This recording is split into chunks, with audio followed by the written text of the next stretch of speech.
Oi, eu sou Marcos Pires e nos próximos tempos espero estar aqui com vocês uma vez por semana, desde que, evidentemente, vocês justifiquem essa permanência. Vocês precisam me ver para que eu continue falando. Por que é que eu estou aqui? Eu estou aqui porque eu acho que eu tenho algumas histórias para contar, que eu chamo minhas histórias dos outros, que já são objeto de colunas que escrevo todos os domingos, o jornal de maior circulação no estado da Paraíba. Essas histórias são histórias de amigos meus, todas elas são verdadeiras e vocês vão julgar se elas são verdadeiras totalmente, mais ou menos verdadeiras ou se não são verdadeiras, mas isso no conceito de vocês, no meu e com relação também a colegas nossos, como os escritores, já que eu sou escritor, Ariano Suassuna, Gabriel Garcia Marques, são coleguinhas, também acham que o que nós contamos é a verdade.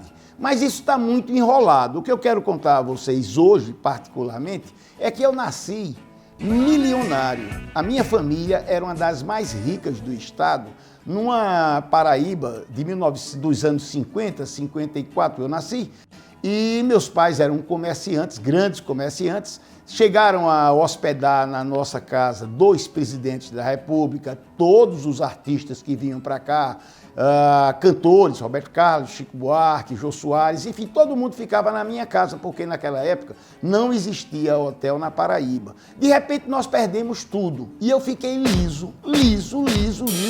Isso depois de ter morado na Inglaterra, ter morado na Grécia, na Itália, ter passado 7 anos, 8 anos quase, morando no Rio de Janeiro, onde fiz um curso de economia na PUC, onde fui testemunha do assassinato de Zuzu Ângel, onde tive a vida de playboy mais maravilhosa que alguém pode ter. Por quê? Porque eu tinha a melhor profissão do mundo. Eu era filho de rico. Se você for escolher alguma profissão, não queira ser advogado, médico, engenheiro, nada. Queira ser filho de rico. Rico não, porque rico tem que se preocupar em pagar empregado, imposto, administrar a empresa. O filho do rico só tem uma profissão: gastar o dinheiro do pai. E nisso eu era profissional. Só que com 22, 23 anos por aí assim, o belíssimo ministro Delfim Neto, que à época trabalhava como ministro da Fazenda, decretou, e eu me lembro bem do dia, era 7 de dezembro de 1979, porque era dia do meu aniversário. Aquela joinha rara decretou a max desvalorização da moeda. E meus pais, que tinham empreendimentos fantásticos aqui, meus pais tinham na época 5 mansões, 84 apartamentos, indústrias, enfim, tinham muitas coisas. Meus pais, de repente, acordaram e não tinham mais nada. No dia 8 de dezembro de 1979, eu deixei de ser filho de rico para ser pobre.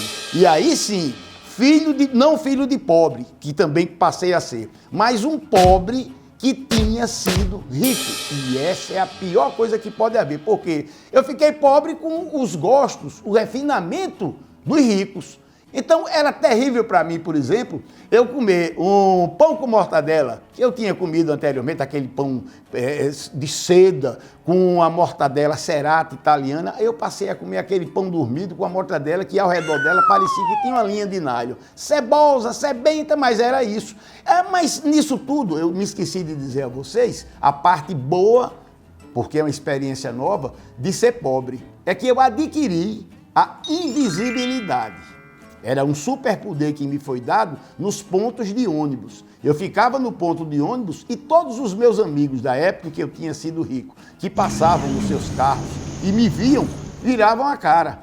Mas então eu entendi, realmente eu era invisível. Com o tempo, eu voltei a readquirir, digamos assim, a minha visibilidade e um dos amigos me justificou. E disse: Marcos, eu via você no ponto do ônibus, mas eu não parava para oferecer carona porque eu pensava que você ia ficar constrangido.